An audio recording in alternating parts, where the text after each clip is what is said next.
Okey, kita bertemu sekali lagi.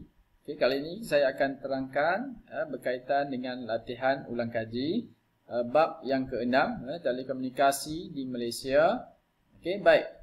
Yang 6.1, okey, alat telekomunikasi di Malaysia. Okey, apakah yang dimaksudkan dengan perkataan yang berikut? Okey, yang pertama A, maksud tele. Okey, kemudian B, apakah yang dimaksudkan dengan komunikasi? Okey, kemudian yang ketiga, maksud telekomunikasi. Dan yang keempat, sistem navigasi global, GPS, Global Positioning System. Okey, kamu berikan maksud bagi keempat-empat perkara ini.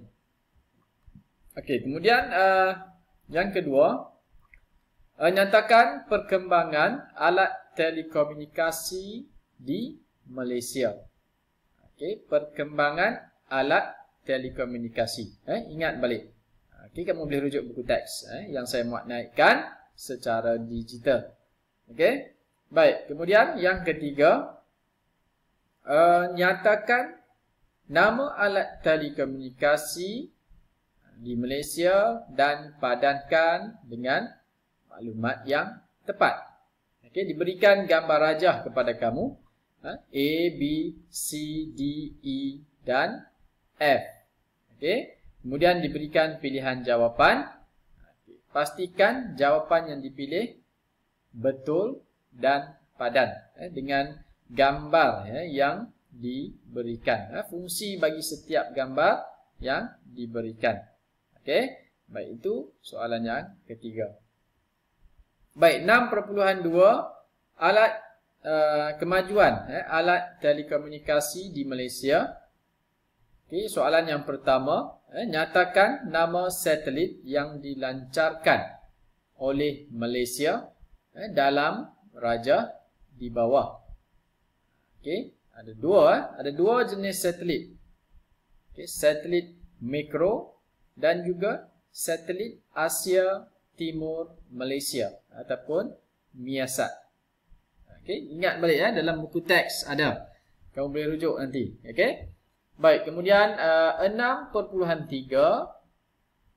kepentingan telekomunikasi di Malaysia. Okey, kita nak lihat kepentingan telekomunikasi di Malaysia. Soalannya, senaraikan kepentingan alat telekomunikasi dalam kehidupan manusia. Okey, dia minta kamu senaraikan kepentingan alat telekomunikasi dalam kehidupan manusia. Ingat dia minta tentang apa? Dalam kehidupan manusia. Okey, nyatakan A, B, C, D dan E. Baik, kemudian yang seterusnya 6.4, kesan telekomunikasi terhadap pembangunan negara. Okey, dia minta soalan dia, nyatakan kesan positif.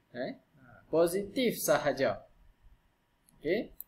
Okey, kesan positif telekomunikasi terhadap pembangunan negara. Senaraikan A, B, C dan D serta E. Okey, kemudian soalan yang kedua, terangkan kesan positif dan negatif telekomunikasi terhadap pembangunan negara. Okey, kali ini dia minta kamu senaraikan kesan negatif dan juga positif. Kesan telekomunikasi di Malaysia. Positif dan negatif. Okey, yang ketiga soalannya, apakah yang anda faham mengenai perkataan yang berikut? Okey, yang pertama, e-dagang. Okey, apa yang dimaksudkan dengan e-dagang? Okey. Kemudian B, e-kerajaan. Dan C, e-perbankan. Okey, kamu nyatakan apa yang dimaksudkan ataupun apa yang kamu faham dengan perkataan ini. E-dagang, e-kerajaan dan e-perbankan. Baik, kemudian 6.5, penggunaan alat telekomunikasi secara beretika. Okey, ini mudah. Nyatakan etika penggunaan alat telekomunikasi. Okey, kamu hanya senaraikan. A, B, C, D, E dan F. Okey, baik. Kemudian yang berikutnya, gambar di bawah menunjukkan contoh aplikasi yang terdapat dalam teknologi pada masa kini. Okey, rujuk kepada gambar ini. Kamu pun tahu apa simbol-simbol ni, rujuk kepada apa. Okey, kemudian soalannya, apakah kesan negatif yang akan dihadapi oleh murid jika mereka leka? Leka ni bermaksud jika mereka lalai bermain telefon bimbit sehingga mengabaikan pelajaran.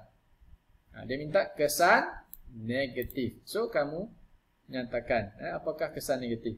Kemudian yang kedua, sebagai seorang rakan, apakah nasihat yang akan kamu berikan kepada mereka?